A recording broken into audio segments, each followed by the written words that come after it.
নানা রকম সবজি দিয়ে আজকের এই রেসিপিটি বানিয়েছি। খুবই একটি হেলদি রেসিপি। এই রেসিপিটি কিন্তু বানাতে কোনো রকম ঝামেলা হবে না। আপনারা যে কেউ এই রেসিপিটি বানিয়ে নিতে পারবেন। ভীষণই একটি হেলদি রেসিপি। আর এটা কিন্তু বাচ্চাদের টিফিনে বলুন বা আমরা বড়রা ব্রেকফাস্টেও খেতে পারি বা যে কোনো সময় এটা খেতে পারি। আর খুবই কম সময়ের মধ্যে হয়ে যায়, মাত্র 5 মিনিটে হয়ে যাবে। তো ভিডিওটি দেখুন, আশা করি আপনাদের ভালো লাগবে। তার আগে নমস্কার, কেমন আছেন সবাই? আশা করি ভালো আছেন। শুভ্র শান্তি ব্লগে আপনাদের স্বাগত জানাই, আমি শান্তি। তো এখানে আমি কি করেছি, বাঁধাকপি নিয়েছি, খুব কুচি কুচি করে কেটে নিয়েছি। তো আপনারা দেখতে পাচ্ছেন। তো এইভাবে কিন্তু কুচি কুচি করে কেটে নিতে হবে। নেওয়ার পর এখানে আমি একটা বড় মাপের পেঁয়াজ নিয়েছি, ওটাকেও কেটে নিয়েছি। নিয়ে এখানে অনেকগুলো এখানে আমি পালং শাক নিয়েছি আর ধনেপাতা একসঙ্গে নিয়েছি। তো সবগুলো একসঙ্গে নিয়ে আমি পরিমাণ মতো লবণটা দিচ্ছি। আর কেন দিচ্ছি বলে দিচ্ছি, ভিডিওটি দেখতে থাকুন, সব কিছুই বলে দিচ্ছি। তো এখানে এভাবে লবণটাকে এভাবে সব কিছুর সঙ্গে মিশিয়ে দিয়ে কিছুক্ষণের জন্য রেখে দেব। রেখে দিলে কি হবে, সবজিটা তো এমনিতেই নোনতা হয়ে যাবে, তার সঙ্গে কী হবে বলুন তো, এই সবজিগুলো থেকে অনেকটা কিন্তু জল বেরোবে। তো এই জলটাই আজকে লাগবে আমার। তো এইভাবে লবণ না মাখিয়ে রাখলেও কিন্তু রেসিপিটি হয়ে যায়। তবুও আমি আমার মতো করে আপনাদের দেখাচ্ছি, আপনারা দেখুন, আশা করি ভালো লাগবে। তো এখানে মোটামুটি 5 মিনিট পরে আপনাদের দেখাচ্ছি আমি কতটা জল বেরিয়ে গিয়েছে দেখুন এই সবজিগুলো থেকে। তো এই জলটা ফেলবো না, ভীষণই উপকারী এই জলটি। তো এই জলটি কিন্তু আমার লাগবে। তো আপনাদের দেখাচ্ছি কতটা জল বেরিয়েছে। তো একটা কাপের মাপ করে আমি দেখাবো। তো এখানে দেখুন মোটামুটি 1 কাপের কাছাকাছি, 1 কাপও হবে না, কিন্তু তবুও আপনারা দেখুন এই জলটা কিন্তু লাগবে, ফেলবো না।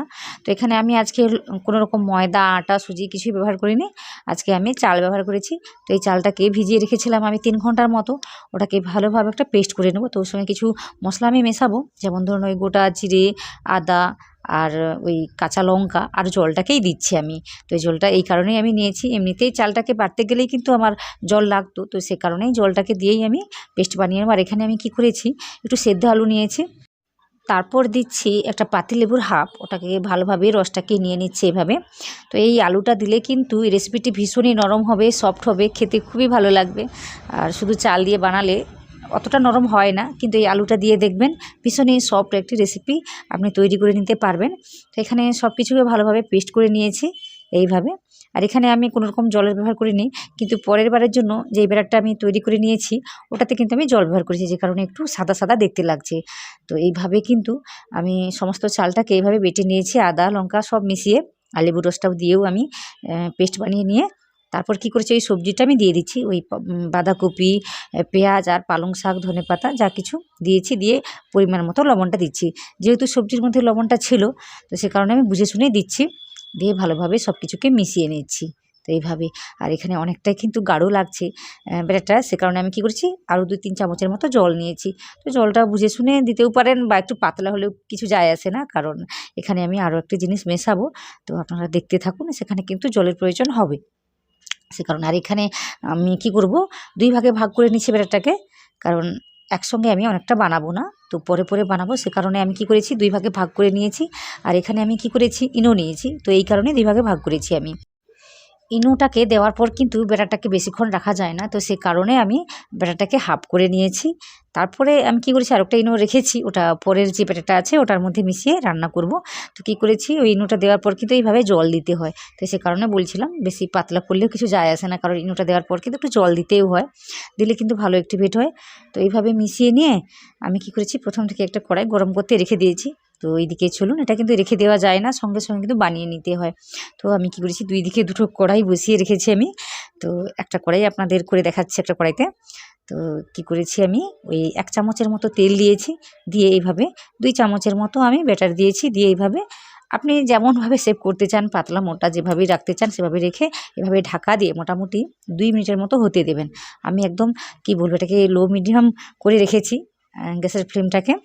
তো এইভাবে রেখে দেখুন 2 মিনিট পরে উপরের দিকটায় দেখছি একটু শুকনো শুকনো হয়ে গিয়েছে, আর কতটা ফুলে গিয়েছে দেখুন। তো তখনই কী করেছি, আরও 1 চামচের মতো তেল উপর থেকে এভাবে দিয়ে দেখুন এভাবে উল্টে দিয়েছি। তো এইভাবে উল্টে পাল্টে আমি লাল করে ভেজে নেব, লাল না মোটামুটি আপনারা বুঝতে পারবেন জিনিসটা ভাজলে। তো সুন্দর একটা বাদামি কালার এসে গেলেই কিন্তু জিনিসটা হয়ে যায়। তো এইভাবে আমি সুন্দরভাবে চেপে চেপে ভেজে নেব। আর দেখুন কতটা সুন্দর হয়েছে, তো ভিতর থেকেও কিন্তু খুব সুন্দরভাবে ভাজা হয়ে যায়। তো আমি আরও একটি আপনাদের করে দেখাচ্ছি। তো এই রেসিপিটি ভীষণই সহজ একটি রেসিপি, আপনারা কিন্তু চটজলদি বানিয়ে নিতে পারেন। শুধুমাত্র চালটা যদি ভেজানো থাকে কোনো রকম কিন্তু অসুবিধে হবে না, তো আর আপনারা আপনাদের মতো করে সবজি মেশাতে পারেন। এখানে ফুলকপি দেওয়া যায়, ফুলকপিকে কী করবেন গ্রেট করে দিতে পারেন, বা ধরুন গাজর দেওয়া যায়। তো শীতকালে না নানা রকম সবজি আছে, তো এইগুলো দেওয়া যায়। তো একই রকমভাবে দেখুন তেল উপরে দিয়ে এভাবে উল্টে দিলেই কিন্তু বেশিক্ষণ রাখতে হয় না। আর এটা পরের বারের জন্য উল্টে দেওয়ার পর কী করবেন, আর ঢাকা দিতে হবে না, এইভাবে রেখে কিন্তু ভালোভাবে ভেজে নেওয়া যায়। তো আরেকটা আমি বড় করে অন্য একটা কড়াইতে করে নিয়েছি, ওটা আপনাদের দেখাচ্ছি।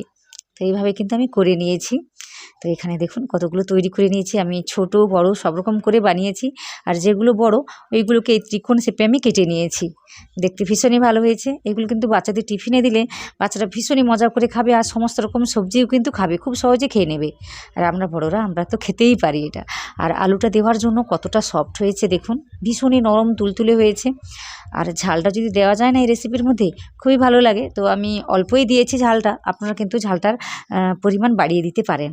আর এখানে দেখুন কত বড় করে আমি একটা বানিয়ে নিয়েছি, একটা না অনেকগুলো বানিয়েছি। তো সেইগুলো এইভাবে কেটে নিয়েছি। আর এইভাবে কিন্তু বাচ্চাদের টিফিনে দিলে বাচ্চারা কিন্তু ভীষণই মজা করে খাবে কিন্তু। তো এইভাবে কিন্তু রেসিপিটি বানিয়ে নেওয়া যায়। ভীষণই সহজ একটি রেসিপি, আশা করি আপনাদের ভালো লাগছে। ভালো লাগলে ভিডিওতে একটা লাইক দিতে ভুলবেন না। আর কোনো রকম কিছু অসুবিধা থাকলে আমাকে কমেন্টে জানাবেন, আমি কিন্তু সব কিছু আপনাদের বলে দেবো। তো এখানে আমার ছেলে খাচ্ছে, আর প্রতিদিন ওকে খেতে দেখেন আপনারা। তো ভিডিওটি কেমন লেগেছে আমাকে কমেন্টে জানাবেন। এই রেসিপিটি সহজ লাগলে আমাকে অবশ্যই জানাবেন। ইনোর বদলে কিন্তু বেকিং সোডা দিয়েও কিন্তু এই রেসিপিটি করা যায়। আশা করি আপনাদের এই রেসিপিটি খুবই সহজ লেগেছে, ভালো লেগেছে। যদি ভালো লাগে আমার চ্যানেলটিকে অবশ্যই সাবস্ক্রাইব করবেন, আর ভিডিওতে লাইক দেবেন। আর আপনারা যারা আমার ভিডিওটি এই মুহূর্তে দেখছেন আপনাদের অনেক অনেক অনেক ধন্যবাদ।